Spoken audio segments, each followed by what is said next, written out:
नमस्कार students, exam India में आप सभी का स्वागत है। आज मैं आप सभी के लिए एक इम्पॉर्टेंट नोटिफिकेशन लेकर के आया हूं जो कि यूपीएससी के द्वारा निकाला गया है।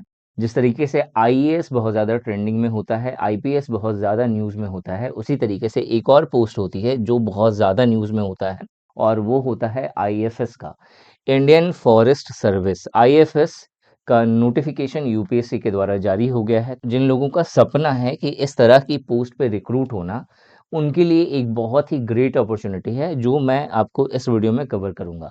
अगर आपकी एज 21 साल से 32 साल तक है और अगर आपने सिंपल ग्रेजुएशन करा है तो फिर आप जाकर के इस पोस्ट के लिए एलिजिबल है। इस वीडियो को पूरे अच्छे से देखना, हर एक पॉइंट, हर एक डिटेल, चाहे वो सैलरी से रिलेटेड हो, चाहे वो जॉब प्रोफाइल से रिलेटेड हो, चाहे वो एग्जाम पैटर्न एंड सिलेबस से रिलेटेड है, चाहे वो नोटिफिकेशन के सारे इंपॉर्टेंट पॉइंट जो आपके जानने ज़रूरी हैं, उन सभी चीज़ों को हम लोग यहाँ पे कवर करेंगे। सबसे पहले अगर मैं नोटिफिकेशन के इंपॉर्टेंट पॉइंट्स की बात करूं तो Indian forest service recruitment 2026 UPSC के द्वारा निकाला गया है। इसमें अगर आप सेलेक्ट हो जाते हैं तो जो पोस्ट आपको मिलेगी वो होगी असिस्टेंट कंजर्वेटर ऑफ फॉरेस्ट की। एजुकेशन क्वालिफिकेशन में सिंपल ग्रेजुएशन की डिग्री है और ये जो ग्रेजुएशन की डिग्री है आपने botany, chemistry, geology, mathematics, physics, इस तरह की बहुत सारी लिस्ट दी गई हैं। इन लिस्ट में से किसी एक में आपने ग्रेजुएशन करा हो, इसके बारे में मैं आपको और आगे डिटेल में बताऊंगा इस वीडियो में। इन हैंड सैलरी जो है 70 से 90 हज़ार के बीच में है स्टार्टिंग की। एज लिमिट जैसा मैंने बोला 21 साल से 32 साल तक है। एप्लीकेशन का जो प्रोसेस है वो 5 फरवरी से स्टार्ट हो चुका है, 24 फरवरी इसकी लास्ट डेट है। वैकेंसी की डिटेल अगर बात करें तो 80 टोटल वैकेंसी अनाउंस करी गई है। एप्लीकेशन फ़ी जनरल, ओबीसी और ईडब्ल्यूएस के लिए मात्र 100 रुपये है और अगर आप एससी, एसटी, पीडब्ल्यूबीडी या फीमेल कैंडिडेट है तो उस केस में आपको 1 रुपया भी पे नहीं करना है। अगर आप अप्लाई करना चाहते हैं तो upsconline.nic.in ये ऑफिशियल साइट है जहां पे जाकर के आपको अप्लाई करना पड़ेगा और जो सिलेक्शन का स्टेज है वो 3 चरणों में डिवाइड करा गया है जिसके बारे में हम लोग इस वीडियो में आगे बात करेंगे। सबसे पहले वैकेंसी को अगर आप अच्छे से समझोगे तो टोटल 80 वैकेंसीज जो है अलग अलग कैटेगरीज में डिवाइडेड है, जिसमें यूआर कैटेगरी की टोटल 33 पोस्ट है, ओबीसी की 21 पोस्ट है, एससी की 12 पोस्ट है, एसटी की 6 पोस्ट है और ईडब्ल्यूएस की 8 पोस्ट है। एजुकेशन क्वालिफिकेशन मैंने बोला कि ग्रेजुएशन होना चाहिए और ये सारे फील्ड हैं जिसमें से आप ग्रेजुएशन कर सकते हैं। पहला animal husbandry and veterinary science, दूसरा बॉटनी, तीसरा केमिस्ट्री, जियोलॉजी, मैथमेटिक्स। इंजीनियरिंग अगर आपने करा है तो किसी भी स्ट्रीम में अगर आपने इंजीनियरिंग करा है तो फिर आप एलिजिबल हैं अप्लाई करने के लिए। Physics, statistics, geology, agriculture, forestry, तो ये सारे सब्जेक्ट्स हैं जिसमें अगर आपने बैचलर डिग्री करा है तो फिर आप आईएफएस के लिए अप्लाई कर सकते हैं। एज लिमिट की बात करें तो एज लिमिट में आपकी मिनिमम एज 21 साल होनी चाहिए और मैक्सिमम एज 32 साल होनी चाहिए। अगर यहाँ पे आप एससी एसटी कैटेगरी से बिलोंग करते हैं तो आपको 5 साल का एज रिलैक्सेशन मिलता है। ओबीसी केस में 3 साल का एज रिलैक्सेशन मिलता है। पीडब्ल्यूबीडी अगर आप कैंडिडेट हैं तो उस केस में आपको 10 साल का एज रिलैक्सेशन मिलता है और अगर आप एक्स सर्विसमैन हैं तो इस केस में यूपीएससी के जो नॉर्म्स हैं उन नॉर्म्स के अकॉर्डिंग जो भी रूल्स क्राइटेरिया डिफाइन करा गया है उसके अकॉर्डिंग आपको एज रिलैक्सेशन मिलेगा। अगर आप इसके बारे में और जानना चाहते हैं तो यूपीएससी के साइट पे जाकर के आप चेक कर सकते हो। इंपॉर्टेंट डेट्स आपको जाननी बहुत ज़्यादा ज़रूरी है, जिसमें नोटिफिकेशन जो है वो 4 फरवरी को रिलीज़ हुआ है। ऑनलाइन एप्लीकेशन का जो प्रोसेस है वो 5 फरवरी 2026 से स्टार्ट, लास्ट डेट अप्लाई करने का 24 फरवरी 2026 है और जो प्रीलिम्स का पेपर होने वाला है वो 24/5/2026 को होने वाला है।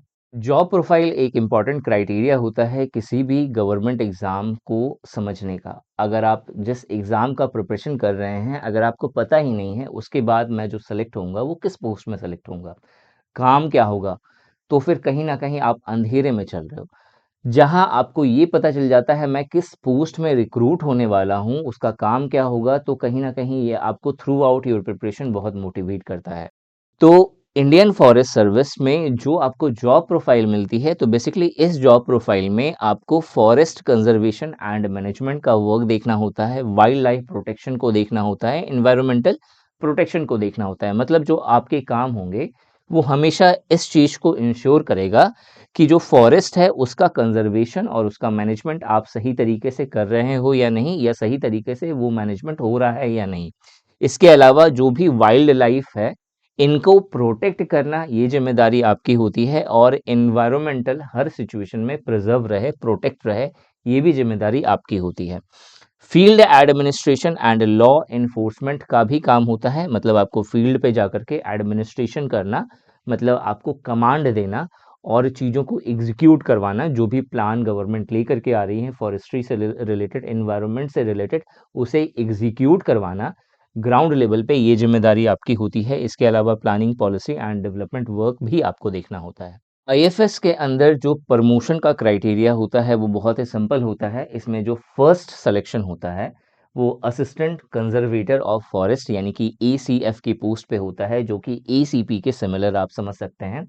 4 से 6 साल के बाद आप डिप्टी कंजर्वेटर ऑफ फॉरेस्ट यानी कि डीसीएफ या फिर डिविजनल फॉरेस्ट ऑफिसर डीएफओ बनते हैं।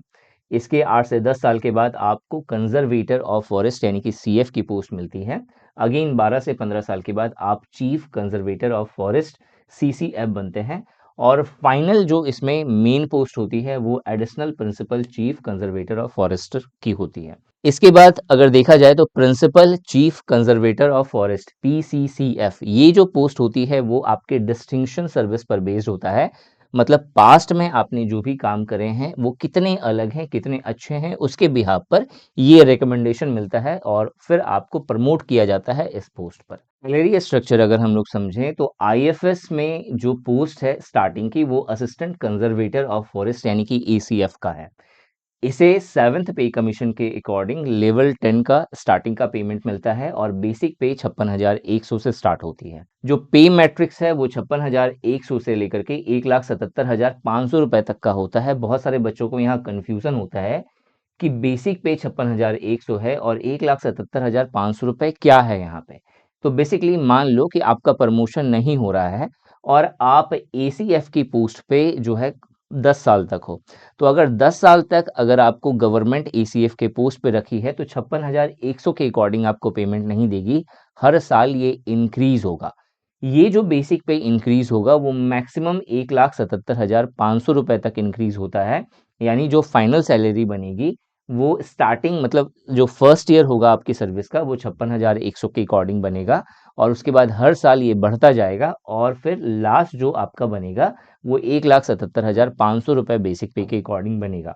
DA, HRA, TA and special forest allowance, इन सबको अगर आप ऐड कर लेंगे तो जो ग्रॉस मंथली सैलरी निकल के आती है वो 75,000 से लेकर के 95,000 रुपए पर मंथ की आती है।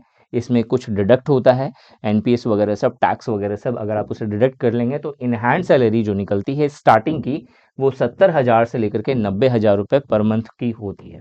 इसके अलावा पेंशन और अदर बेनिफिट्स यहाँ पे हैं, जिसमें आपको national pension system, government residence, vehicle, medical facilities, ये सारी चीजें आपको प्रोवाइड करवाई जाती हैं। सिलेक्शन प्रोसेस की बात करें तो यहाँ पे सिलेक्शन के 3 इंपॉर्टेंट स्टेजेस होते हैं। सबसे पहले सिविल सर्विसेज का प्रीलिम्स आपको देना पड़ता है।